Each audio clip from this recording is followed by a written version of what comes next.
Summer holidays vandachu, நம்ம GT Holidays vandachu. GT Holidays, South India's #1 travel brand. நம்ம Srikumaran Thanga Maligai triple star திட்டத்துல நீங்களும் ஆகலாம் super star. Download the SKTM Jewel app today. தமிழகம் எங்கும் கிளைகள் கொண்ட Annamal institute of hotel management and hospital management படிப்பில் சேர்வதற்கான அட்மிஷன் நடைபெறுகிறது. நம்ம நீயா நானால தான் ஆக்சுவலி நாங்கள் ரிவீல் பண்ணோம் லவ் மேரேஜுங்கிறது. ஒரு 2 இயர்ஸ் கழிச்சதுக்கு அப்புறம் தான் அவங்க வீட்டுக்கு தெரிஞ்சது. எங்கள் வீட்டுக்கு வந்து கல்யாணத்துக்கு முதல் நாள் வரைக்குமே ஓகேங்கிற மாதிரி மைண்ட் செட் இல்லை. அவங்க மூலமா எனக்கு நம்பர் கிடைச்சு நான் ஒரு ஃபேன் கேர்ள் மொமெண்ட். நாதஸ்வரம் ஃபர்ஸ்ட் ப்ராஜெக்ட். ஆமா, திருமுருகன் சார் வந்து உங்களுக்கு வாய்ப்பு மட்டும் கொடுக்கல, வாழ்க்கையவே கொடுத்தாங்க. நாங்களும் ஒரு 3 டேஸ் ட்ரை பண்ணோம். எனக்கு அந்த நம்பர் கொடுத்தவங்களும் நானும் ஒரு 3 டேஸ் ட்ரை பண்ணோம். அதுக்கப்புறம் நாங்கள் என்ன பண்ணோம், 3ஆவது நாள் வந்து அவங்களே சொல்லிட்டாங்க, விட்டு சைக்கிளில் வந்துட்டு இருக்கானா இருக்கும். அதான் இவ்வளோ 3 நாள்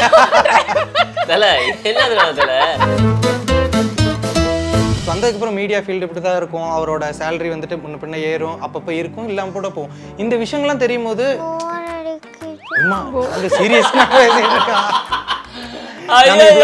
அவங்க சந்தோஷப்படுவாங்க. ஏமா நாங்க சொல்ல வேண்டியது சொல்லிட்டேம்மான்னு. இல்ல பெட்ஷீட் காய்கறி இதெல்லாம் எதிரா வருது. அதான் சாப்பாட்டுக்கு கஷ்டப்படாது தெரியுது, சமைச்சு அனுப்பியிருந்தா பரவாயில்ல, காய்கறி அனுப்பியிருக்கேன், இதை வச்சு பச்சையா சாப்பிடுறது. நான் ஒரு பர்த்டே ரிஸ்க் எடுத்து ரொம்ப பண்ணுவேன். என் பர்த்டேக்கு ஒண்ணுமே பண்ண மாட்டாங்க. இதுவரை சர்ப்ரைஸ், ஒரு கேக் மட்டும் வாங்கிட்டு வருவாங்க. அது சர்ப்ரைஸ் வேற இல்ல, அது கேக் வந்து வாங்கிட்டு வந்து வைக்கிறதே மறைச்சு வைக்கிறதே நம்ம கண்ணு முன்னாடி நமக்கு தெரியும். ஆனா நம்ம தான் நடிச்சிட்டு தெரியாத மாதிரி நம்ம அப்படி உட்காந்துருக்கணும். இப்போ கூட பார்த்தீங்கன்னா ரீசெண்ட் டைம்ஸ்லாம் பார்த்தீங்கன்னா நிறைய கோவம் வருது எனக்கு. நம்ம சினிமாவில் நிறைய அவமானங்கள் பார்ப்போம், நிறைய தோல்விகளை பார்ப்போம். வாசல் விட்டு வெளியில் போனாலே நம்ம பசங்களுக்கு தெரியும்னு நினைக்கிறேன். டீக்கல்லேருந்து எவ்வளோ புலம்புவாங்க. அவங்களும் ஒரு ட்ரீம் இருக்கும், கனவு இருக்கும். நம்ம என்னென்னமோ சாதிக்க, நம்ம காசு பணம் காரு பங்களா கிடையாது, நம்ம ட்ரீமே வேறு மாதிரி இருக்கும். இதெல்லாம் மண்டையில் போட்டு குழப்பிட்டு இருக்கும்போது எனக்கு ஜெய் சார் கூட நான் ஃபஸ்ட்டு மூவி புகழ் பண்ணேன். அப்போ ஃபஸ்ட்டு சீனே இப்போ ஜெய் சாரும் நானும் தான் ஒரே ஃப்ரேமில் என்ட்ரி ஆகும். வெற்றிமாறன் சார் தான் அதுக்கு ஃபஸ்ட் கிளாப் அடித்து தட்டி எடுத்தார். அப்போ வேல்ராஜ் சார் ஃப்ரேம் வைக்கும்போது மொதல் ஷாட்டு அந்த கிரிக்கெட் கிரவுண்டில் தொட்டு கும்பிட்டுட்டு வெளியே வர ஓப்பன் ஆகிற மாதிரி மானிட்டரில் பார்த்தா 2 பேரும் ஒரே மாதிரி இருக்கும். Vaaranam Aayiram friendly matured daddy. Friendly வேணா சொல்லிக்கலாம், மெச்சூர்ட் டாடி இல்ல. பாவேலா கோவக்கார அப்பா, எம்மகன் அப்பா வாய்ப்பே இல்ல, நானே சொல்லுவேன். ஹஸ்பண்ட் வேணா மாத்திக்கலாம். நாட்டாமே குசும்பு ப்ளே பாய் தகப்பா கண்டிப்பா பக்கவே இல்ல. கரெக்ட்டா? வணக்கம் வணக்கம் வணக்கம் ரகு. பாப்பு வணக்கம். செம்ம டயர்டாக இருக்காங்க போல். ஓகே, நிறைய விஷயங்கள் கேட்கணும் உங்களோட கரியர் ரிலேட்டடாகவும் சரி, ஃபேமிலி. அதாவது வந்துட்டு நிறைய பேர் வந்துட்டு கல்யாணம் ஆச்சுன்னா அப்படியே வெளியெல்லாம் தெரியும், பட் நீங்கள் வந்து அப்படியே மூடி மறைச்சி தான் வாழ்ந்துக்கிட்டு இருக்கீங்க அப்படின்ற மாதிரிலாம் கேள்விப்பட்டேன். உண்மையா? எப்படி வெளியிலலாம் சொல்லுவாரா, எனக்கு கல்யாணம் ஆயிடுச்சு, எனக்கு ஒய்ஃப் இருக்குது, குழந்தை இருக்குது, அதெல்லாம் சொல்லுவாரா? ஆமாம், இப்போ நான் ஜாஸ்தி சொல்லுவாங்க. முன்னாடி கல்யாணம் ஆன ஒரு 2-3 இயர்ஸ் சொல்லவே இல்லை, மறைச்சிட்டாரு வெளியே. கல்யாணம் ஆனதே யாருக்கும் சொல்லலை. அதுக்கப்புறம் வந்து இப்போ எல்லார்கிட்டையும் சொல்லுவாங்க. இப்பதான் குழந்தைலாம் இப்பதான் என்ன லவ் பண்ணவங்க கல்யாணம் ஆகி செட்டில் ஆயிருக்காங்க. அதனால இனி பிரச்சனை கிடையாது, டேய் இனிமே பிரச்சனை இல்லடா, அதனால சொல்ல ஆரம்பிச்சிட்டீங்க. கல்யாணம் அந்த விஷயம் அது எப்படி யாருக்குமே தெரியாம இருந்திருக்கும்? கண்டிப்பா யாருக்கா தெரிஞ்சிருக்கும்ல. கல்யாணம் எப்படி நடந்தது, எங்க நடந்தது, அந்த விஷயங்கள்லாம் ஷேர் பண்ணிக்க முடியுமா? ஆக்சுவலி கல்யாணம் வந்து திருச்செந்தூர்ல நடந்துச்சு எங்களுக்கு. திருச்செந்தூர்ல டிவில கூட போட்டு வச்சிட்டு பார்த்துட்டு அடிக்கடி போட்டு பாப்பாரா? ஓ, நீங்க பாப்பீங்களா? ஓகே. ஆக்சுவலி லவ் மேரேஜ் தான் எங்களோடது. ஸோ அது ஒரு சொல்லணுமா ஃபுல்லா கதை? ஒரு ஒன்லைன் சொல்லு, ஒன்லைன் ஒரு படத்தோட கதை சொல்லுவேன் பார்த்துட்டு அந்த மாதிரி ஒன்லைன். அது 2 வீட்லேயும் ஓகே பண்ணி பேசி திருச்செந்தூரில் வச்சு கல்யாணம் முடிஞ்சிருச்சு. ஃப்ரெண்ட்ஸ் வந்து யாருக்குமே சொல்லலை. அது நீங்கள் தான் சொல்லணும். ஏன் உங்கள் சர்க்கிள் யாருக்குமே சொல்லலை? ஏன் மறைச்சிங்க? ஏன் மறைச்சின்னு கிடையாது. அந்த டைம் வந்து நான் மாப்பிள்ளை சீரியல் பண்ணிக்கிட்டு இருந்தேன். ஆக்சுவலாக நான் வந்து வீட்டில் 2 பேரும் அரேஞ்ச் பண்ணி ரெடி பண்ணிட்டாங்க. கரெக்டாக கல்யாணம் பண்ண போகிற ஒரு 10 நாள் இருக்கும், என்னோடய மொபைல் மிஸ் ஆயிடுச்சு, தொலைஞ்சிருச்சு. ஜிம்மு போய்ட்டு வரும்போது தொலைஞ்சிருச்சு. திருப்பி அந்த டைமில் வந்து எக்கனாமிக்காக ரொம்ப மோசமான சிச்சுவேஷனில் இருந்தேன் நான், உண்மையை சொல்லி ஆகணும். அப்புறம் பார்த்தேன், சரி எல்லாத்தையும் கூப்பிட்டு நம்ம மேரேஜ் பண்ணணும், ஸோ நான் சின்ன வயசுலேருந்து ஒரு ஆசை இருந்தது, நான் சிம்பிளாக தான் கல்யாணம் பண்ணணும், ஒரு கோயிலுக்கு முன்னாடி வச்சு தாலி கட்டி தான் நான் என்னுடைய வாழ்க்கை ஆரம்பிக்கணுங்கிறது சின்ன வயசுலேயே இருந்தது. ஏன்னா எங்கள் அக்கா கல்யாணம், தங்கச்சி கல்யாணம் பார்த்து வளர்ந்தவன் நான். நம்ம ஆடம்பரமாக ஆடம்பரம் சொல்ல முடியாது, நம்ம தகுதிக்கு தக்கன கல்யாணம் பண்ணி செலவுலாம் பண்ணி அப்படிலாம் வந்த ஒரு ஃபேமிலி. நம்ம கல்யாணம் ரொம்ப சிம்பிளாக பண்ண நினச்சிட்டு இருந்தேன். அதே மாதிரி என் மொபைல் காணாமல் போச்சு. இன்னொன்று நான் எக்கனாமிக்கும் ரொம்ப டவுனாக இருந்தேன். ரொம்ப டவுனாக அப்படி பாதாளக்குள்ளே எட்டி பார்க்குற மாதிரி இருந்துச்சு. ரொம்ப கஷ்டமாக இருந்துச்சு. திருப்பி அந்த மொபைல் மிஸ் ஆகணும், மொபைல் வாங்க கூட காசு இல்லாமல் இருந்துச்சு அந்த டைமில். ஸோ அப்புறம் பார்த்தேன், ரைட்டு காரணம் இல்லாமல் எதுவும் மிஸ் ஆகாது. சார் ரைட்டு 2 வீட்டில் உள்ளவங்க வருவாங்களா கல்யாணத்துக்கு, அது போதும்டா. சிம்பிளாக நேரம் திருச்செந்தூருக்கு போனோம், முருகனுக்கு முன்னாடி வச்சு தாலியை கட்டினோம், கல்யாணத்தை முடித்தோம், அப்படியே கிளம்பி. பட் அவங்களுக்கு ஒரு ரொம்ப ஆத்மார்த்தமா ஃபீல் ஆகுற ஒரு 5 ஃப்ரெண்ட்ஸுக்கு மட்டும் சொல்லியிருந்தாங்க. ரொம்ப க்ளோஸ் ஃப்ரெண்ட்ஸ். அதாவது அவங்க ரொம்ப சைல்ட்ஹுட்ல இருந்தே கூட வரவங்களோ இல்லை அவங்களோட கெரியர்ல ஏதோ ஒரு ஹெல்ப்புக்கு எங்கேயோ காரணமா அந்த ஒரு செலக்டிவா ஒரு 5 பேர் முக்கியமானவங்களுக்கு மட்டும் தெரிஞ்சா போதும்னு இருக்கும்ல, அவங்களுக்கு சொல்லியிருந்தாங்க. அதுலேயே ரொம்ப மிஸ் ஆச்சு. இப்போ என்னோட குருநாதர் இருப்பாங்க, நம்ம வளர்த்தவங்க 2-3 பேர் இருப்பாங்க. அவங்களுக்கு கூட என்னால் சொல்ல முடியாத சுச்சுவேஷன் இருந்தது. அவங்களாம் கேள்விப்பட்டு வருத்தப்பட்டு போடா என்ன மனசில் மச்சான் போடா அப்படி பேசாமலாம் போயிட்டாங்க. அதில் நடந்த சம்பவம், அது ஒரு இன்சிடென்ட் தான். அது இதெல்லாம் எப்போ 2017-18 உங்களுக்கு கல்யாணம் ஆனது எப்போண்ணே?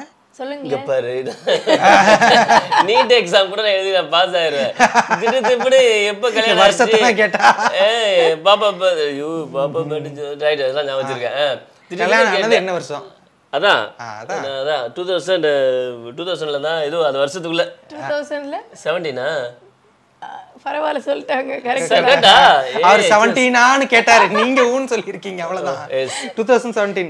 ஏன்னா இப்போ எத்தனை வருஷமா இப்போ கரியர் சீரியல் இந்த விஷயங்கள்லாம் பண்ணிருக்கீங்க? எனக்கே தெரியாது ஆக்சுவலி. நான் ஒரு 15 வருஷம் நினச்சிக்கிட்டு இருந்தேன். லாஸ்ட் இயர்லாம் என் பர்த்டேக்கு வந்து 15 years ஆஃப் தமிழ் சினிமாவில் சாதி ஸ்டார் வச்சுட்டாரு அப்படின்னு எனக்கு பர்த்டே இதெல்லாம் ரெடி பண்ணி வச்சுருந்தாங்க வீடியோலாம். பட் திடீர்னு சசிகுமார் சார் லாஸ்ட்டு ஒரு 1 monthக்கு முன்னாடி, அதாவது டூரிஸ்ட் ஃபேமிலி இருக்கு இல்லையா, அந்த படத்தை ப்ரொமோஷன் சண்டி வந்திருந்தாரு. வந்து பெஸ்ட் பெர்ஃபார்மர் அவார்டு எனக்கு கொடுத்தாரு. கொடுத்து முடிச்சுட்டு அவர் வாயால் சொன்னது, இந்த பையன் தான் என்னை முத இன்டர்வியூ எடுத்தது, முத என்ன சுப்பிரமணிய படத்தில் நாள் இன்டர்வியூ எடுத்தது. படம் இன்னைக்கு லிஸ்ட் அடுத்த நாள் காலையில் இன்டர்வியூ எடுத்தது நான் தான், அவர் ஃபஸ்ட்டு. அதை எடுத்து முடிச்சதை நான் மறக்கவே மாட்டேன். இவனுக்கு நான் அவார்டு கொடுக்க ரொம்ப சந்தோஷப்படுறேன்னு சொன்னோன்னே அப்போ தான் எனக்கு பொறிப்பட்டுச்சு. சுப்பிரமணியர் வந்து 18 வருஷம் ஆச்சு. ஸோ 18 வருஷத்தில் நான் மீடியாவுக்குள்ள இருந்திருக்கேன். அப்போ ஆர்ஜேவா. அதுக்கு முன்னாடி ஒரு 2 years லோக்கல் சேனலில் வேலை பார்த்தேன். ஸோ அது தூத்துக்குடியில் கிங்ஸ் டிவின்னு ஒரு சேனலில். ஸோ அதெல்லாம் சேர்த்து 20 வருஷம். பட் சசிகுமார் சார் சொன்ன மாதிரி அதுலேருந்து கால்குலேட் பண்ணாலே 18 வருஷம் வந்துருச்சு. ஆர்ஜேவா இருந்துட்டு அதுக்கப்புறம் ஒரு விஜய் ஆங்கர் ஆக்டர் இந்த மாதிரி. ஆமாம், எல்லா வேலையும் பார்த்தாச்சு. நடனம், பாடல் பார்க்கறதுக்கு தான் மக்கள் என்னடாலாம் வச்சிருக்க வித்தையங்கிற மாதிரி. நாதஸ்வரம்லாம் கூட கிட்டத்தட்ட உங்க கல்யாணத்துக்கு முன்னாடி வந்துருச்சு. நீங்கள் அப்போவே கொஞ்சம் ஃபேமஸ் அப்படிங்கும்போது நாதஸ்வரம்ல ஒரு செகண்ட் லீடாகவே பண்ணிட்டு இருந்தீங்க. அப்படிங்கும்போது அதற்கப்புறமே அந்த மணி கஷ்டம் அப்படின்ற அந்த ஒரு இது இருக்குல்ல, மக்கள் வெளிலேருந்து பார்க்கும்போது சீரியலில் நடிக்கிறேன் எவ்வளோ சம்பாதிப்பான் அப்படின்ற மாதிரியான ஒரு டாக் இருக்கும்லண்ணே. உங்களுக்கு அதெல்லாம் பார்க்கும்போது எப்படி இருக்கும்? பட் அதுக்கப்புறமும் நீங்கள் ஃபினான்ஷியல் அவ்வளோ கஷ்டத்தை அனுபவிச்சுன்னு சொல்லுங்கள். உண்மையை சொல்லணும் அப்படின்னா எந்த அளவுக்கு திறமை இருந்தோ அந்த அளவுக்கு எனக்கு அறிவு இல்லை. ஏன் சொல்ல போகிறேன் அப்படின்னா, நான் வந்து கல்யாணம் பண்ணுறவரை இதுவரை எந்த டைரக்டரோ ப்ரொடியூசரோ கால் பண்ணாங்க அப்படின்னாங்கன்னா, தம்பி இந்த மாதிரி ஒரு கேரக்டருக்கு நடிக்கிறேன் கேட்டால் நடிக்கிறேன் அப்படின்னு தான் சொல்லுவேன். என் வாழ்க்கை இதுவரை நான் சம்பளம் இவ்வளோ தருவீங்கன்னு நான் கேட்டதே கிடையாது. இவ்வளோ சம்பளம் தந்தால் தான் நான் நடிக்க வருவேன்னு நான் கேட்டதும் கிடையாது. என்ன ரோல்னு கேட்டது கிடையாது. நடிக்க கூப்பிட்டா நடிப்பேன், அவ்வளோதான். அது நெகட்டிவா பாசிட்டிவா கேரக்டர் ரோலா அதனால லைஃப் வருமா வராதா எதுவுமே எனக்கு தெரியாது. நடிக்கணும் கூப்பிட்டா நடிப்பேன், அவ்வளோதான். இப்படி தான் என் லைஃப் போயிட்டு இருந்துச்சு கல்யாணம் பண்ணுறவர். அதுக்கப்புறம் ஒரு தடவை வந்து ப்ராஜெக்ட்லாம் கேட்கும்போது இவ்வளோ அமௌண்ட்டு கேளுங்க அப்படின்னு சொன்னேன். ஐயோ இவ்வளோ அமௌண்ட் கேட்டால் நடிக்க கூப்பிட மாட்டாங்க அப்படின்னு. நீ கேட்டு பாருங்கள் முதல்ல அப்படின்னு கேட்டு பார்த்தேன். உடனே அதேமாதிரி கூப்பிடல. போச்சா பொழப்பு போச்சா அப்படின்னு திருப்பி வருவாங்க லைனில் பாருங்கள், உங்களுக்கு தேவைன்னா அவங்க கண்டிப்பாக வருவாங்க அப்படின்னா. அதே மாதிரி திருப்பி லைனில் வந்தாங்க, தம்பி நீங்கள் சொன்ன சம்பளத்துக்கு ஒத்துக்கிறோம் அப்படின்னு. டேய் இத்தனை வருஷம் நான் ஏமாந்துருக்கானா அப்படின்னு தாண்டி இத்தனை வருஷம் நமக்கு இது கேட்க தெரியாமல் இவ்வளோ விஷயங்கள். ஏன்னா வேற எந்த ஃபீல்ட்லையுமே ஒரு நம்ம படிச்சிருக்கோம், இந்த படிப்புக்கு ஏற்ற மாதிரி இந்த சேலரி அப்படிங்கிற மாதிரி நம்ம ஒரு பொசிஷனில் இருப்போம். மீடியா பொறுத்த வரைக்கும் என்ன ஆகுது அப்படின்னா, இவங்க ஒரு சேலரியை வந்து பிரேக் பண்ண வேண்டியது இருக்குது. ஒரு பாயிண்ட் ஒரு ஸ்டார்டிங் வர்றாங்கன்னா ஒரு 3 yearsக்கு இவங்களுக்கு இதுதான், அதுக்கப்புறம் வந்து ஒரு ரோல் பண்ணுறாங்க அப்படின்னா இதுதான் அப்படின்னு சொல்லி இவங்க வந்து ஃபிக்ஸ் ஆகி அதுக்கப்புறம் கொஞ்சம் கொஞ்சமாக இவங்க ஏற்றுனா தான் உண்டு இவங்க ஃபீல்டில். இல்லைனா என்ன பண்ணுவாங்க அப்படின்னா அவங்க கூப்பிடுற சேலரிக்கு அப்படி தான் போயிட்டுருக்கும். ஸோ இவங்க எனக்கு தெரிஞ்சு ஒரு 10-12 yearsஆக சேம் சேலரி.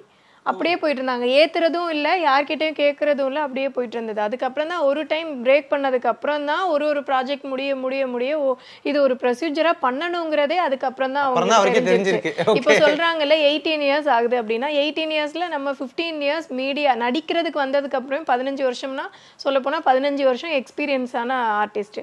ஸோ அதுக்கு நம்ம எந்த மாதிரி இது பண்ணணும், அவங்களோட வேல்யூ அவங்களுக்கே தெரியாம போயிடுச்சு. ஆன்லைன்ல சொல்லணும். இப்போ கூட இன்ஸ்டால வந்துச்சுன்னா 1 மில்லியன் வாங்கினா இவ்வளோ சம்பளம் வாங்கலாம், ஓகே 500K வந்துச்சுன்னா இவ்வளோ வாங்கலாம், 2 மில்லியன்ஸ் வாங்கினா இவ்வளோ சம்பளம் வாங்கலாங்கிற இப்போல்லாம் தெளிவாக இருக்காங்க பசங்க. பட் நமக்கு அப்போ கிடையாதுல்ல. மக்களாக க்ரௌடை கூட்டம் கூடுவாங்க, அந்த டைம் ப்ரொடியூசராக பார்க்க போகிறோம், டைரக்டர் பார்க்க போகிறாங்களா, நமக்கு தெரியாது. நம்ம வேலையை நமக்கு தெரியாமே இருந்தது. ஸோ ஓகே பணம் சம்பாதிக்கலாம் அவ்வளோதான். மற்றபடி திருப்தியாக 3 வருஷம் நடித்தேன் ஹாப்பியாக அப்படிங்கிற சந்தோஷம். பேசிட்டு இருக்கும்போது ஒரு விஷயம் சொன்னார், இந்த மாதிரி வந்துட்டு என் ஒய்ஃப் வந்து கிறிஸ்டியன், நான் வந்து ஹிந்து அப்படின்ற மாதிரி சொல்லியிருந்தேன். லவ் மேரேஜ் நீங்கள் சொன்னீங்க. ஃபர்ஸ்ட் ஆஃப் ஆல் இந்த விஷயத்துக்கு வீட்டில் எதிர்ப்பே தெரிவிக்கலையா, இல்லை அதுக்கெல்லாம் ஏதாவது இருந்திருக்குமே, ஏதாவது சொல்லியிருப்பாங்களே? நிறைய இருந்துச்சு ஆக்சுவலி. 2 வீட்லேயுமே அவங்க வீட்டில் அரேஞ்ச் மேரேஜ்ன்னு சொல்லி தான் ரெடி பண்ணாங்க. அவங்க வீட்டில் வந்து நம்ம நீயா நானால தான் ஆக்சுவலி நாங்கள் ரிவீல் பண்ணோம் லவ் மேரேஜுங்கிறது. ஒரு 2 இயர்ஸ் கழிச்சதுக்கப்புறம் தான் அவங்க வீட்டுக்கு தெரிஞ்சது. எங்கள் வீட்டுக்கு வந்து கல்யாணத்துக்கு முதல் நாள் வரைக்குமே ஓகேங்கிற மாதிரி மைண்ட் செட் இல்லை. ஒரு பயத்தோடு இருந்தாங்க. ஒரு 1 மந்த் முன்னாடி தான் கன்வின்ஸ் பண்ணவே முடிஞ்சது அவங்கள. ஓகேங்கிற கண்டிஷனுக்கு வந்தாங்க. அதுக்கப்புறமே அவங்களுக்கு வந்து ஒரு பயம் அப்படியே போயிடுச்சு. ஒரு டபுள் மைண்ட்லேயே சரி ஓகே, நான் ரொம்ப ஸ்ட்ராங்காக இருந்ததுனால வேற வழி இல்லைன்னு சொல்லி ஓகே பண்ணிட்டாங்க. அப்படி தான் மேரேஜ் நடந்தது. ரொம்ப எல்லாருக்கும் பிடிச்சி கரெக்டாக அப்படியே கரெக்டான டெசிஷன் எடுத்திருக்காங்கன்னு பேசி வச்சு அந்த மாதிரி இல்லை. ஸோ இந்த மாதிரி முடிஞ்சது. அதுக்கப்புறம் ஒரு 1 இயர் டைம் எடுத்ததுக்கு அப்புறம் தான் இவங்களை வந்து ஆஹா ஓகோன்ட்டு இப்போ பேசுவாங்க. அவங்களுக்கு அந்த ஏன்னா மீடியாங்கிறதுனால நான் வந்து சவுத்து. ஸோ நாகர்கோயிலுங்கும் போது அவங்களுக்கு வந்து சுத்தமாக மீடியா நாலேஜ் எங்கள் சைடில் யாருக்குமே கிடையாது. நார்மலாக அந்த பயம் ஜாஸ்தி இருந்தது. அதுக்கு கூட நம்ம ரிலீஜியன் எல்லா இஷ்யூஸுமே இருந்தது. ஸோ அதுக்கப்புறம் ஒரு 1 இயர் டைம் எடுத்ததுக்கு அப்புறம் தான் இவங்களோட கேரக்டர் பிடிச்சதுக்கு அப்புறம் இப்போ எல்லாமே பாசிட்டிவ் ஆயிடுச்சு. எங்க பாத்தீங்க? இப்போ அவரு தூத்துக்குடிங்கிறாங்க, நீங்க நாகர்கோயிலுங்கிறீங்க. எங்க ஏதோ படிச்சீங்களா? ஃபேமிலி ஃப்ரெண்டு ஒருத்தவங்களோட ஃப்ரெண்ட் அவங்க மூலமா எனக்கு நம்பர் கிடைச்சு நான் ஒரு ஃபேன் கேர்ள் மொமெண்ட். அது ஓ ஃபேன் கேர்ள். நீங்க எதை பார்த்து அவங்களுக்கு? நீங்க நாதஸ்வரம் ஃபர்ஸ்ட் ப்ராஜெக்ட். ஆமா, திருமுருகன் சார் வந்து உங்களுக்கு வாய்ப்பு மட்டும் கொடுக்கல, வாழ்க்கையவே கொடுத்திருக்காரு. அப்படிதான் சொல்லி ஆகணும். கிட்டத்தட்ட லவ் லைஃபும் கொடுத்திருக்காருல்ல அவருக்கு. இது அவருக்கு தெரியுமா? சொன்னீங்களா? அவர் தெரிஞ்சுன்னா வெளுப்பாரு வந்து ஏன்டா கல்யாணத்துக்கு கூப்பிடல. நான் ஆக்சுவலாக யாரையுமே கல்யாணத்துக்கு கூப்பிடல. ஒருத்தவங்க விட்டுட்டு ஒருத்தவங்க கூப்பிடல அப்படின்னா தப்பாயிரும் சொல்லி யாருமே கூப்பிடல. அதனால வருத்தப்பட ரொம்ப ஷாக்காக கேட்டாரு, கல்யாணம் முடிஞ்சா அப்படியா, ஓ பெரிய ஆள் ஆகிட்டல அப்படின்னாரு. சாரி சார் தப்பா நினச்சிக்காதீங்க, என்னோட சிச்சுவேஷன் அப்படி சொல்லலை, யாருக்குமே சொல்ல. ஒருத்தவங்க சொல்லி ஒருத்தவங்க கூப்பிட்டா இருந்தால் நம்ம தப்பாக இருக்கும் அப்படின்னு தோணும். பட் யாருக்குமே சொல்லலை என்னோட சிச்சுவேஷன்ல. இப்போ என்ன ஃபேன் கேர்ள் மூமெண்ட், என்ன விஷயம் பிடிச்சிருந்தது அவர்கிட்ட? நாதஸ்வரம் இருந்ததுன்னு சொல்ல முடியாது. நான் கரெக்டா போய் இல்ல பொய்யா சொல்றதுக்கு அப்படியே இல்லை. இப்போ நமக்கு விஜய் தளபதி பிடிக்கும், தலை பிடிக்கும் அந்த மாதிரி எல்லாம் இல்லை. பட் எனக்கு வந்து அந்த டைம் வந்து மீடியால இருந்து ஒருத்தவங்க சீரியல், அப்போ வந்து சீரியல் வந்து ரொம்ப வேல்யூ பண்ணுவாங்க. ஆமா, இப்போ கூட யூடியூபர்ஸ் நம்ம அந்த மாதிரி வரும்போது அவ்வளோ வேல்யூ யாரும் பண்றது இல்லை. அந்த டைம்ல வந்து ரொம்ப சீரியல் ஆர்டிஸ்ட் போனாலே நம்ம ரொம்ப அதை வேல்யூ பண்ற காலகட்டம். அந்த டைம்ல இவங்க ஃபோன் நம்பர் இருக்கு ஒருத்தவங்க சொல்லும் போது, அப்போ நாதஸ்வரம் வந்து வீட்டுல எல்லாரும் ரொம்ப பார்த்துட்டு இருப்பாங்க.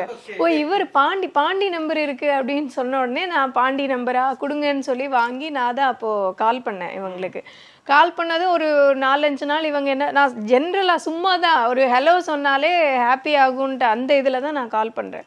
இவங்க வந்து பிக் பண்ணல. அதுக்கப்புறம் வந்து கால் அட்டன் பண்ணுறாங்க. அட்டன் பண்ணிவிட்டு சொல்கிறதே என்னென்னா நான் ட்ரைவ் பண்ணுறேங்க அப்படின்னு சொல்லிட்டு வச்சுருவாங்க. நாங்களும் ஒரு 3 டேஸ் ட்ரை பண்ணோம். எனக்கு அந்த நம்பர் கொடுத்தவங்களும் நானும் ஒரு 3 டேஸ் ட்ரை பண்ணோம். அதுக்கப்புறம் நாங்கள் என்ன பண்ணோம், 3ஆவது நாள் வந்து அவங்களே சொல்லிட்டாங்க, விட்டு சைக்கிளில் வந்துட்டு இருக்கானா இருக்கும், அதான் இவ்வளோ 3 நாள் தலை என்ன தலை. அப்புறம் ஒரு ஃபேன் கேர்ளாக தான் பரவாயில்ல தலை. வச்சிருக்கிறது பட்டன் ஃபோன் தான். ஐயோ ஒரு 600 நம்பர் இருக்குது அப்படின்னா ஒரு 400 நம்பர் பொண்ணுங்க நம்பராக தான் இருக்கும். ஹலோ சார் ஐயோ பேசுவாங்க. ஐயோ எத்தனை லேடிஸ் வாய்ஸாக கேட்குறது. உண்மையிலேயே சொல்ல நம்ம ஒத்துக்கணும்ல அந்த விஷயம். கொஞ்சம் சீனாக இருந்துச்சு. நாங்கள் அதுக்கப்புறம் என்ன பண்ணிட்டோம் விட்டோம். அதுக்கப்புறம் ஒரு 3 டேஸ் கழிச்சு அவங்களே கால் பண்ணாங்க. கால் பண்ணிங்கல்ல என்னன்னு சொல்லும்போது, இல்லை இப்படி சீரியல் பிடிக்கும் அப்படின்னு சொல்லி ஜென்ரலாக என்ன பண்ணுறீங்க என்னன்னு கேட்கும்போது, நான் இப்படி காலேஜ் அப்போ நான் first year. So first year போய் படிச்சுட்டு இருக்கேன். அந்த என்ஜினியரிங் அப்போ தான் ஜாயின் பண்ணியிருந்த டைம். அதை ஜென்ரலாக பேசிட்டு வச்சிட்டோம். அதுக்கப்புறம் ஃபேமிலியாக நான் வந்து நாங்கள் 3 சிஸ்டர்ஸு. ஸோ ஃபேமிலி ஃப்ரெண்டாக இன்ட்ரோ ஆகி ஜஸ்ட் இவங்களை மீட் பண்ண போகலான்னு சொல்லி இவங்க நாகர்கோவில் வந்திருந்தாங்க. அப்போ கால் பண்ணியிருந்தாங்க. அப்போ அதுக்காக போயிட்டு என்ன மீட் பண்ணலான்னு போகும்போது அப்போ நேரில் பார்த்து பிடிச்சி போய் அவங்க ப்ரப்போஸ் பண்ணது. ஓ, யார் ப்ரப்போஸ் பண்ண? அவர் தானா? அவங்க தான். ஒரு 3 நாளா வந்துட்டு ஃபோன் எடுக்கல, எனக்கு டவுட்டா இருக்கு. அது என்ன நல்லா ஃபோன் எடுக்கல, ஆனால் மீட் பண்ண உடனே நீங்க ப்ரப்போஸ் பண்ணிட்டீங்களா இல்லை அதுலேருந்து எத்தனை நாள்? ஃபர்ஸ்ட் பார்த்தோன்னே ஓப்பனாக சொல்கிறதுக்கு நான் ஃபர்ஸ்ட் பார்த்தோன்னே பிடிச்சிது. ஃபர்ஸ்ட் பார்த்தோன்னா அழகாக இருந்தா பேசினோன்னே ஃபஸ்ட் எடுத்து நான் சிஸ்டர் 3 பேர் தான் இருந்தாங்க. 3 பேர் சேர்ந்து நாங்கள் ஒரு காஃபி சாப்பிட்டோம். சாப்பிட்டு முடிச்சதுக்கப்புறம் எனக்கு பிடிச்ச ஜிலேபி வாங்கி கொடுத்தாங்க. ஆகா, இன்னும் இவங்க ஜிலேபியில் வாங்கி கொடுக்க எனக்கு பிடிச்ச ஐட்டமாக இருந்துச்சு.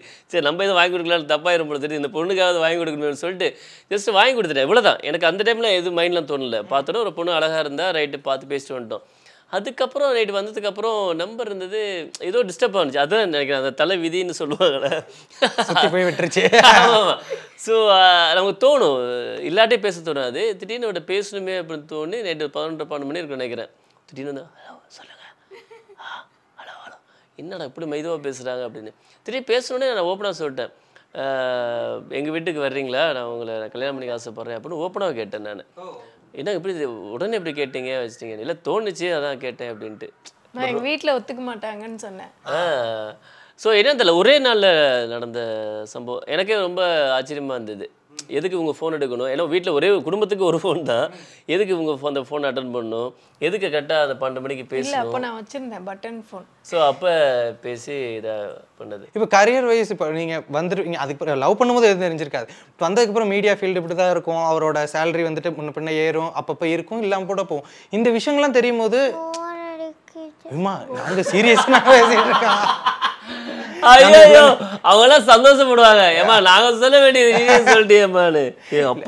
அப்பாவோட காதல் கதையை கேட்டு அவனுக்கு கதருவாங்கன்னு பார்த்தா நீனா தூங்குற, போர் அடிக்குதா?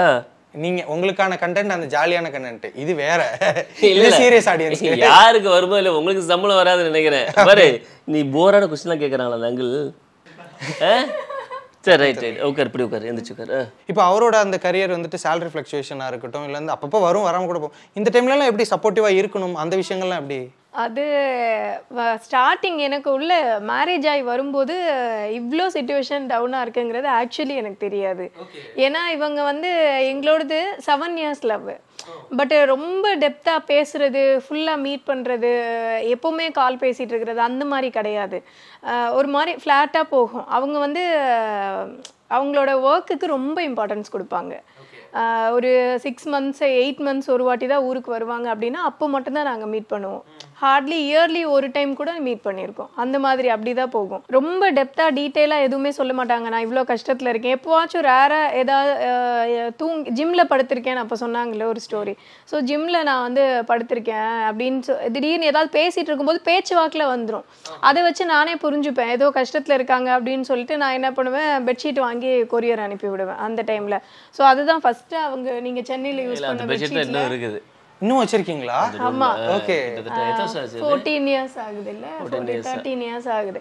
ஸோ அதுதான் ஃபர்ஸ்ட் அவங்க யூஸ் பண்ண பெட்ஷீட்டு. இந்த மாதிரியான சின்ன சின்ன என்னால் முடிஞ்ச ஹெல்ப் வந்து நான் அப்போ பண்ணுவேன். பட் எனக்குமே அப்போ வந்து லைஃப்ல வந்து தெரியாதுல்ல, நமக்குமே இவ்வளோ கஷ்டம் இருக்குது, ஒரு ஃபேமிலி ரன் பண்ணணும்னா நமக்கு இவ்வளோ மணி வந்து தேவை, இதெல்லாம் நீட். நம்ம மூவியில் பார்க்குற மாதிரி சும்மா ஜாலியாக ஏதோ இருக்கும் அந்த மாதிரி தானே எனக்குமே. காய்கறிலாம் இதெல்லாம் எதிராக வருது. அதான் சாப்பாட்டுக்கு கஷ்டப்படுறது தெரியுது, சமைச்சு அனுப்பியிருந்தா பரவாயில்ல, காய்கறிலாம் அனுப்பிடுங்க, இதை வச்சு இப்போ பச்சையாக சாப்பிட்றது. என் ஃப்ரெண்டு பார்த்துட்டு இதெல்லாம் என்னடா கொடுமை, சரி மச்சான் பெட்ஷீட் மட்டும் எடுத்துக்கிறேன், காய்கறிலாம் வீட்டுக்கு கொண்டு போயிட்டான். ஓ அப்படி அந்த மாதிரி சின்ன சின்ன ஹெல்ப் அப்படி. ஆனால் அதுவுமே என்னன்னா நானா ஐடென்டிஃபை பண்ணி ஏதோ கஷ்டத்தில் இருக்காங்க அவங்க சொல்ல மாட்டாங்க. திடீர்னு ஃபோன் பில்லு வந்து ஃபோன் திடீர்னு கனெக்ட் ஆகாது, கட் ஆகிடும். அப்போ வந்து போஸ்ட்பெய்டு இவங்க யூஸ் பண்ணிட்டு இருந்தது. ஸோ போஸ்ட்பெய்ட்னா அப்போ ஆட்டோமேட்டிக்காக கட் பண்ணிடுவாங்கல்ல. அப்போ எனக்கே தெரியும், ஓ கால் கட் ஆயிடுச்சுன்னா நம்ம திருப்ப யோசிக்கும் போது தான் ஓ கட் பண்ணியிருக்காங்க, நம்ம அப்போ போய் பில் பே பண்ணால் கனெக்ட் ஆகும்னு சொல்லி இது நானே யோசிச்சு நானே சில விஷயங்கள் வந்து அவங்களுக்காக அந்த டைம் பார்த்தீங்கன்னா படிக்க வச்ச காசு ஆக்சுவலாக. ஓகே, அந்த பாக்கெட் மணி வச்சு ரீசார்ஜ் பண்ணி விட்டு இதெல்லாம் பண்ணுவாங்க. அந்த மாதிரி கொஞ்சம் ஹெல்ப் பண்ணிட்டு இருந்தேன். அதுக்கப்புறம் வந்து மேரேஜ் அப்படின்னு வந்ததுக்கு அப்புறம் தான் அவங்க 0 மைனஸ்ல இருக்காங்கன்னு எனக்கு ஃபுல்லா தெரிஞ்சது அதுக்கப்புறம் தான்.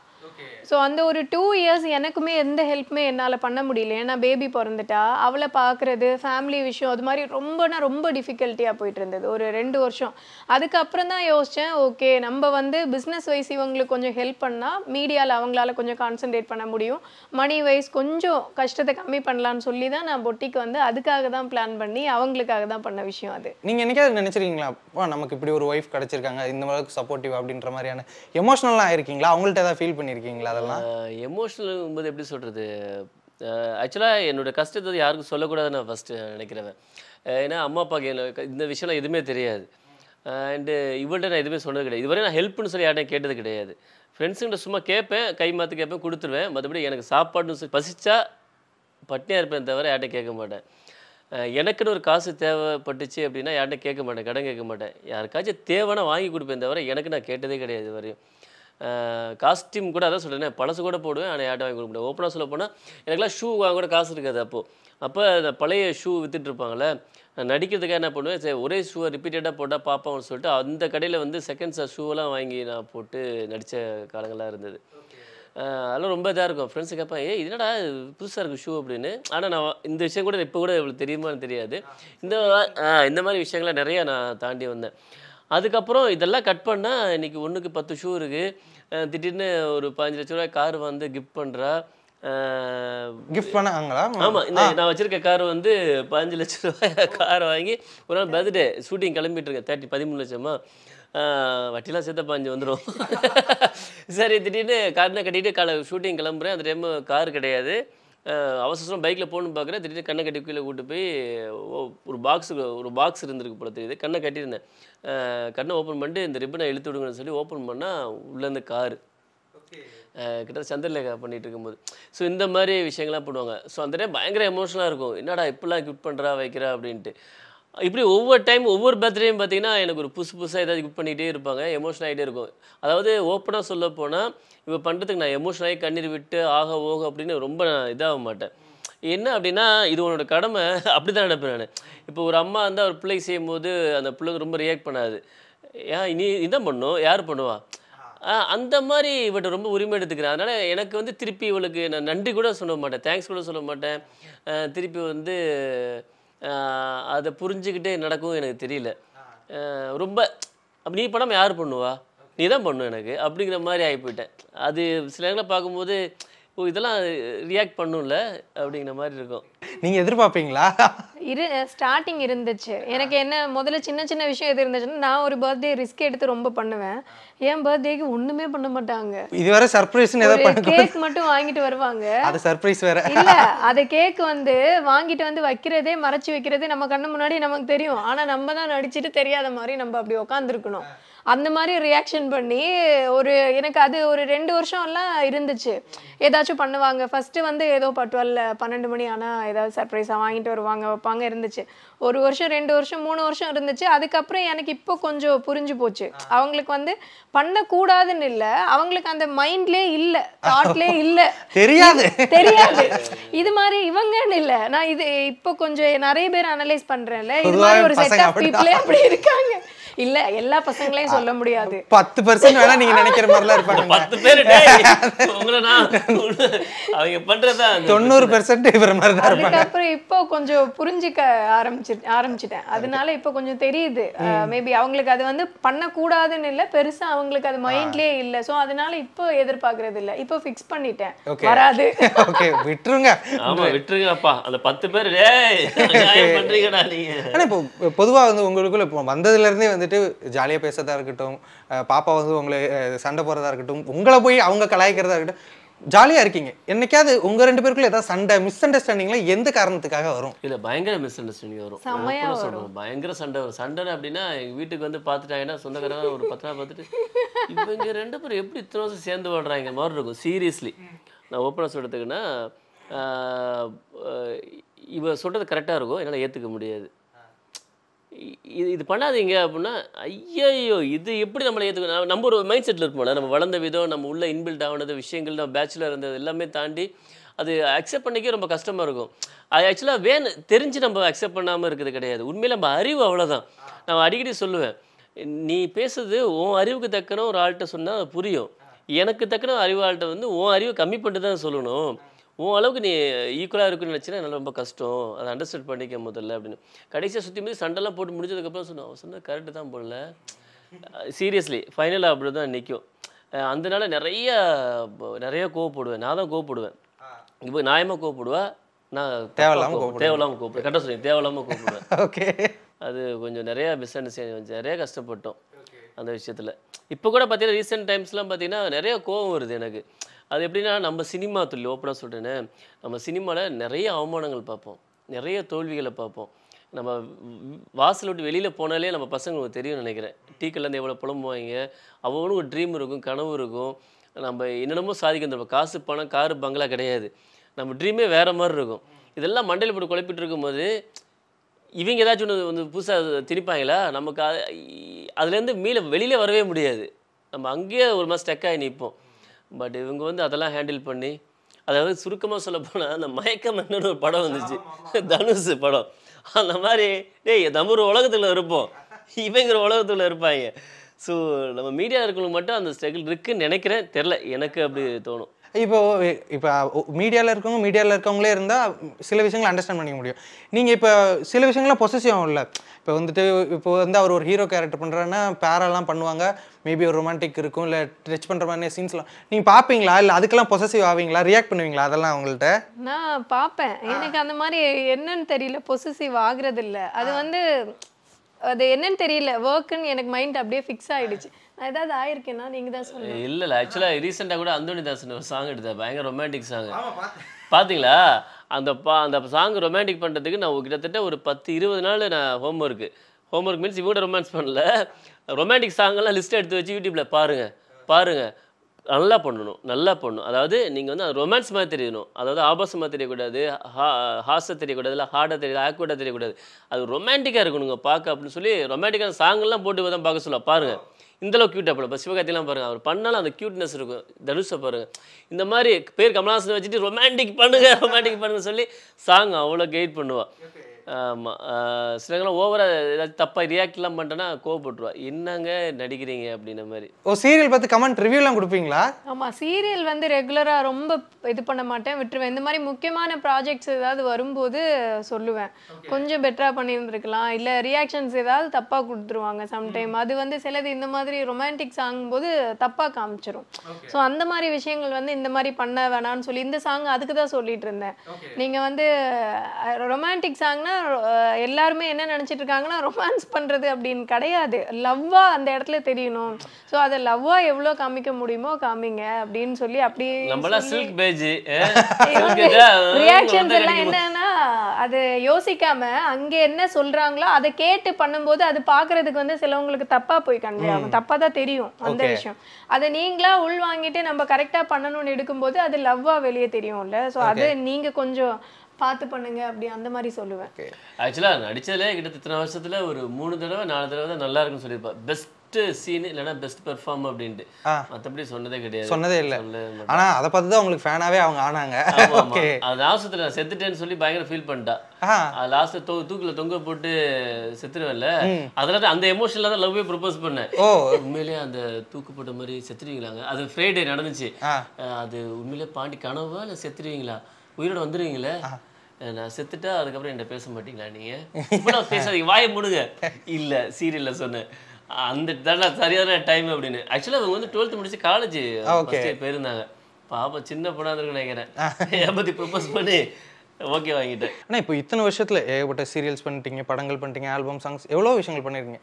பட் நீங்கள் ஒரு சக்ஸஸ் எதிர்பார்த்து வந்திருப்பீங்க, அந்த சக்ஸஸ் உங்களுக்கு கிடைச்சிருச்சுன்னு நினைக்கிறீங்களா நீங்கள்? டெஃபினட்டாக இல்லை. ஓகே, டெஃபினட்டாக இல்லை. 100% அந்த வருத்தம் இருக்குமா உங்களுக்கு? ஐயோ, எனக்கு ரொம்ப அடிக்கடி நான் வந்து ஒரு மாதிரி மூட் அவுட் ஆகிறது அந்த விஷயந்தான். நான் அடிக்கடி நினைக்கிற விஷயம் என்ன பார்த்தீங்கன்னா, நான் எல்லாருமே கஷ்டப்படுறவங்க தான் மீடியாவில், வாட் எவர் எல்லாருமே ஃபீல்டு தான், கேமராமேனாக இருக்கட்டும், நீங்களாக இருக்கட்டும், வாட் எவர் எல்லாருமே அவங்க ட்ராக்கில் கஷ்டப்பட்டு வந்தவங்க தான்.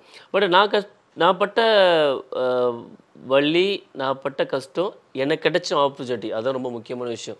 எனக்கு கிடைச்ச ஈஸியான ஆப்பர்ச்சுனிட்டி மாதிரி வேறு யாருக்கு லைஃப்பில் கிடச்சிருக்காது, சினிமாவில் கிடச்சிருக்காது. இவ்வளோ ஆப்பர்ச்சுனிட்டி ஈஸியாக கிடச்சி ஏன் அந்த இடத்த நம்ம அச்சீவ் பண்ண முடியல, அந்த இடத்துக்கு ஏன் போகல அப்படின்னு எனக்கு அடிக்கடி நான் கேள்வி கேட்டுப்பேன். எங்கேயுமே தப்பு பண்ணலையாடா, நம்ம ஒருவேளை லேசியாக இருந்துட்டோமா, ஒருவேளை நம்ம ட்ரை பண்ண முட்டோமா, ஒருவேளை வந்து நம்ம தப்பான ட்ராக்கில் போயிட்டோமா, இல்லை நான் அதை அடிக்கடி சொல்கிறேன்னு லவ்க்கு பண்ணிட்டு சும்மா சுற்றிட்டோமா அப்படின்னு கூட நான் எங்கேயுமே நான் ஃபீல் பண்ணேன். ஒவ்வொரு டேயும் நல்லது கெட்டதுக்கு மட்டும் தான் ஊருக்கே போவேன், எங்கள் அம்மா அப்பா பார்க்க போவேன். அப்படி இருக்கும்போது ஏன் அந்த இடத்த நம்ம போய் போய் உட்காரல, ஏன் அந்த இடத்த போய் நம்ம பிடிக்கல அப்படிங்கிற விஷயம் எனக்கு அடிக்கடி தோணும். நிறைய இடத்துல நம்ம ஃபீல் பண்ணுவேன். நான் அடிக்கடி தனியாக உட்காரும்போது ஆரம்பிச்சிட்டிங்களா, டல் ஆகிட்டிங்களா அப்படின்பா. ஏன் அப்படி சொல்ல வரேன்னா அதுக்கான பொட்டென்ஷியல் இருக்குதுன்னு எனக்கு நல்லாவே தெரியும். நம்ம கூட வந்தவங்க எப்படி போனாங்க, கூட வராதவங்க எப்படி போனாங்க, அதை பற்றி நான் கம்பேரிஷன் என்றைக்கு பண்ணது கிடையாது. பட் எனக்கான பொட்டென்ஷியல், எனக்கான இடம் வந்துச்சு அப்படின்னா அந்த இடத்த நான் கரெக்டாக யூட்டிலைஸ் பண்ணுவேன். இப்போயே எனக்கு ரொம்ப வருத்தப்படுறேன். ஒருவேளை ஏஜ்லாம் போனதுக்கப்புறம், முடியெலாம் கொட்டினதுக்கப்புறம், அழகுலாம் போனதுக்கப்புறம் எனக்கு ஒரு சான்ஸ் வந்துச்சுன்னா ரொம்ப வருத்தப்பட்டுருவணும். இப்போ எனக்கு கடவுள் அப்படி இறைவன் நான் ஹார்ட் ஒர்க் பண்ணது உண்மையாக இருந்தால் எனக்கு இப்போ கூட நான் ஆப்பர்ச்சுனிட்டியை இது நான் ரெடியாக இருக்கேன். எனக்கு அந்த விஷயத்தை கூட நான் என்னமே ட்ரை பண்ணணும், எல்லாமே ட்ரை பண்ண, அதனால தான் எல்லாமே பண்ணுவேன். ஆங்கரிங் பண்ணுவேன், திடீர்னு ஒரு ஸ்டேஜ் ஷோ போட சொன்னால் அங்கே ஆடுவேன், சீரியல் பண்ண சீரியல் பண்ணுவேன், படம் பண்ணுவேன், கேரக்டர் ரோல் பண்ண ஏதாவது பண்ணுவேன். ஏதோ இடத்துல ஸ்பார்க் ஆனால் நல்லா இருக்குமே அப்படின்னு தோணும். இப்போ உங்களை பார்க்கும்போது எனக்கு ஜெய் அவர் மாதிரியான அந்த ஒரு சாயல் இருக்கு. நிறைய பேர் உங்கள்கிட்ட சொல்லுவாங்களா, இல்லை அது கேட்கும்போது உங்களுக்கு எப்படி இருக்கும்? எனக்கு ஜெய் சார் கூட நான் ஃபஸ்ட்டு மூவி புகழ் பண்ணேன். அப்போ ஃபஸ்ட்டு சீனே இப்போ ஜெய் சாரும் நானும் தான் ஒரே ஃபிலிமில் என்ட்ரி ஆகும். வெற்றிமாறன் சார் தான் அதுக்கு ஃபஸ்ட் கிளாப் அடித்து தட்டி எடுத்தார். மணிமாறன் சார் தான் டைரக்ஷன் பண்ணார். அப்போ வேல்ராஜ் சார் ஃப்ரேம் வைக்கும்போது மொதல் ஷாட்டு அந்த கிரிக்கெட் கிரவுண்டில் தொட்டு கும்பிட்டுட்டு வெளியே வர ஓப்பன் ஆகிற மாதிரி மானிட்டரில் பார்த்தா 2 பேரும் ஒரே மாதிரி இருக்கும், ஒரே டிஷர்ட்டு ஒரே மாதிரி இருக்கும். பார்த்தோன்னே ஜெய் இப்படி என்னை பார்த்தாரு, வேல்ராஜ் சார் இப்படி என்னை பார்த்தாரு. ஓஹோ இந்த சீனை தூக்கிட்டாங்கடா, பின்னாடி போய் நிற்க சொல்ல போகிறாங்க அப்படின்ட்டு. 2 பேரும் ஜெய் மாதிரியே இருக்காங்களே அப்படின்னு. அவனே ஜெய் சார் தான் தம்பி தான் அப்படின்னு தட்டி கொடுத்தாரு. உண்மையிலே ஹேட்ஸ் ஆஃப் ஜெய் சார். வேறு எந்த ஆக்டராக இருந்தாலும் சரி அந்த சீனை வந்து பின்னாடி நிற்க வச்சுருப்பாங்க, இல்லைன்னா சீனை தூக்கியிருப்பாங்க. அதுக்கப்புறம் வந்து சங்கத்தலைவனா நீயா 2 ஜெய் சார் நடித்த ஒரு படம் இருந்தது. அந்த படத்தில் அவர் கூட திருப்பியும் நடித்தேன். அவர் வந்து நடிக்க முடியாத சீக்வன்ஸ் இருந்துச்சு, அதில் டூப்லாம் நான் தான் ஜெய் சாருக்காக போட்டேன். ஆமாம், அவர் ஷர்ட்லாம் கொடுத்துருவாங்க. அந்த படத்துலேயும் நடிச்சிருந்தேன். அவர் வராத பொசிஷன்ஸை எனக்கு அந்த ஒயிட் ஆங்கிளாக நான் நடித்தேன். நான் இத்தனை வருஷத்தில் ஏதாவது மிஸ் பண்ணிட்டோம், ஐ மீன் ஏதாவது கிடச்சி அதை மிஸ் பண்ணிட்டோம் அப்படின்ற மாதிரி ஏதாவது ஃபீல் பண்ணுறீங்களா? அப்படி மிஸ் பண்ணதே கிடையாது. அதனால தான் எனக்கு ரொம்ப ஷாக்கிங்காக இருக்கும். நான் இந்த ஆப்பர்ச்சுனிட்டி இதுக்காக லேட்டாக போயிட்டேன், இல்லை இந்த வாய்ப்புக்கு போய் இந்த வாய்ப்பை நான் மிஸ் பண்ணிட்டேன் அப்படின்னு எதுவுமே சொல்ல முடியல. எனக்கு வந்தது எல்லாமே யூஸ் பண்ணேன் அப்படின்ட்டு தான். ஸோ அப்போ நான் நம்பினேன், ஓகே உனக்கான பாதை இன்னும் இருக்கு போல தெரியுது. சேதனை சொன்ன மாதிரி இன்னிலேருந்து நீ ஆரம்பித்தா கூட போதும், உனக்கான விஷயத்தை உருவாக்கிக்கலாங்கிற மாதிரி அதை நம்பிக்கிட்டு இருக்கேன். இன்னும் ஒரு ஹஸ்பண்ட் ஒரு ஒய்ஃபாக அப்படி பேசிட்டோம், ஒரு அப்பாவா அவர் வந்துட்டு எவ்வளோ சந்தோஷப்பட்டார். தென் வந்து இவர் எந்த மாதிரியான ஒரு அப்பா அப்படின்னு சொல்லிட்டு இதில் நிறையா இருக்குது. இது மாதிரிலாம் அவர் எப்பப்பெல்லாம் வெளிப்படுவார் அப்படின்னு சொல்லிட்டு நீங்கள் சொல்லணும். ஓ சூப்பர். அந்த மாதிரிலாம் இருப்பாரா, இல்லை நெவர் எவர் அப்படின்ற மாதிரி கூட நீங்கள் சொல்லலாம். ஃபஸ்ட்டு சந்தோஷ் சுப்ரமணியம் அப்பா இந்த மாதிரிலாம் இருப்பாரா? சந்தோஷ் சுப்ரமணியம் அப்பா மாதிரி கொஞ்சம் கூட கிடையாது, ஒரு பர்சன் கூட கிடையாது. ஓகே, இல்லை அந்த மாதிரி கிடையாது. ஆக்சுவலாக நான் பார்த்த வரைக்குமே செம்ம ஜாலியாக தான். ஆமா அது மாதிரி. வா ஓ டாபிக் தான் கரெக்டாக வந்துட்டா பாருங்க. ஓகே, அவங்க இப்போ அவங்களுக்கு இதெல்லாம் ரொம்ப பழைய படமாக இருந்திருக்கும்ல. Vaaranam Aayiram friendly matured daddy friendly வேணா சொல்லிக்கலாம், மெச்சூர்டு டாடி இல்ல. பாவேலா சொல்லிட்டு போனா என்ன பண்ணுது? நாட்டாமே குசும்பு ப்ளே பாய் தகப்பா கண்டிப்பா. ஆனா நான் இதை எதிர்பார்க்கவே இல்லை. கரெக்டா? கரெக்ட் தகப்பா. இல்லைங்க, இவங்க சொல்றாங்கன்னா ஓகே, அந்த பாப்பா இது ஓ அந்த காமெடி பார்த்துருக்காங்களா அவங்க? தெரியல, பார்த்தது இல்லை. எப்படி சொல்றேன், அவங்க அந்த ப்ளே பாய் தகப்பாவை பத்தி சொல்லிட்டாங்க போல. இது பெர்ஃபெக்ட் மேட்ச்.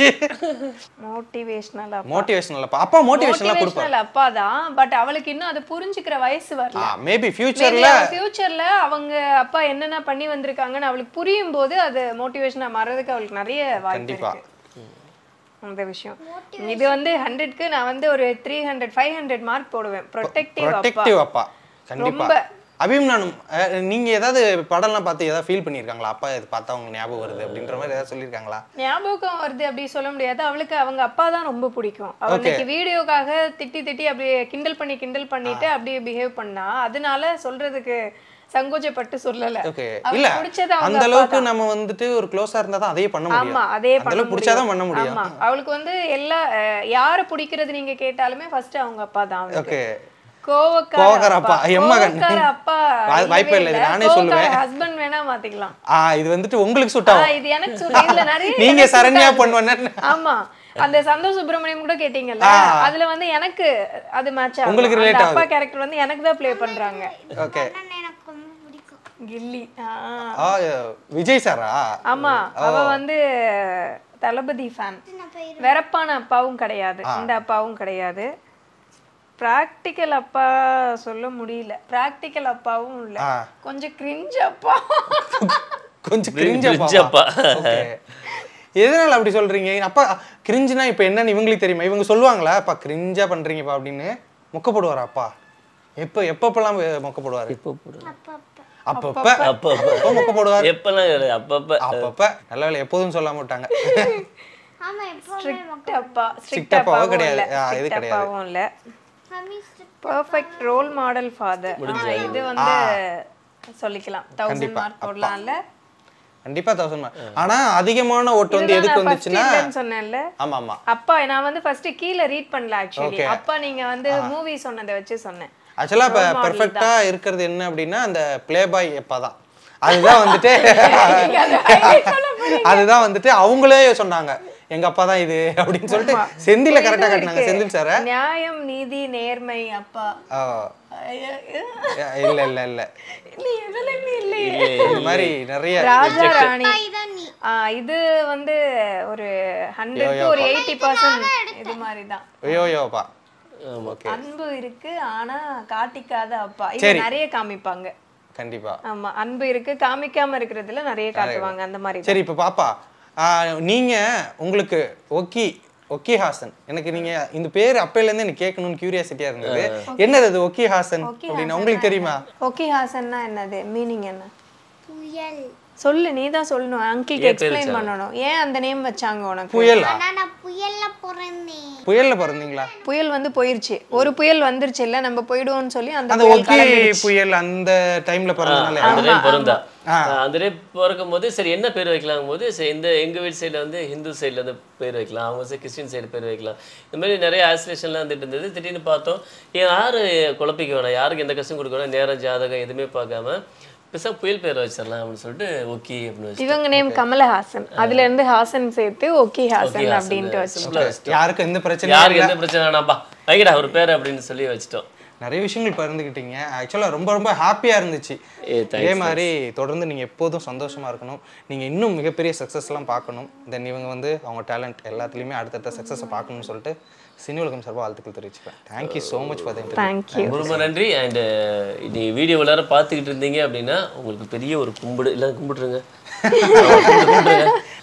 டைம் ஸ்பெண்ட் பண்ணி எங்களுக்காக வீடியோ ஒதுக்கி சினி உலகம்க்கு ரொம்ப தேங்க்ஸ். ஆமாம், சினி உலகம் தேங்க்ஸ். இந்த மாதிரி ஆப்பர்ச்சுனிட்டி ஏற்படுத்தி கொடுத்து எங்களுக்கு ஒரு பெரிய மெமரபுளான ஒரு வீடியோவாக இருக்கும். ஏன்னா பாப்பா எங்கள் விஷயத்தை தெரிஞ்சுக்கிறதுக்கான விஷயமா இருக்கும். இது ஃபியூச்சரில் நீங்கள் அவங்களுக்கு இது பண்ணலாம்ல, காட்டலாம். ஆரம்பிச்சது நைட் ஆயிடுச்சு. ஓகே, ஆமாம் எங்கள் கதை. So and once again Cini Ulagam home tour முடிஞ்சிருச்சு. ஹோம் டூர் முடிஞ்சிருச்சு. சினிரக நேயர்களுக்கும் அண்ட் பிரதர் உங்களுக்கும் ரொம்ப ரொம்ப நன்றி. Thank you so much. Love you all. Summer holidays வந்தாச்சு, நம்ம ஜிடி ஹாலிடேஸும் வந்தாச்சு. GT holidays, South India's #1 travel brand. நம்ம ஸ்ரீகுமரன் தங்க மாளிகை ட்ரிபிள் ஸ்டார் திட்டத்துல நீங்களும் ஆகலாம் super star. Download the SKTM jewel app today. தமிழகம் எங்கும் கிளைகள் கொண்ட Annamal institute of hotel management and hospital management படிப்பில் சேர்வதற்கான அட்மிஷன் நடைபெறுகிறது.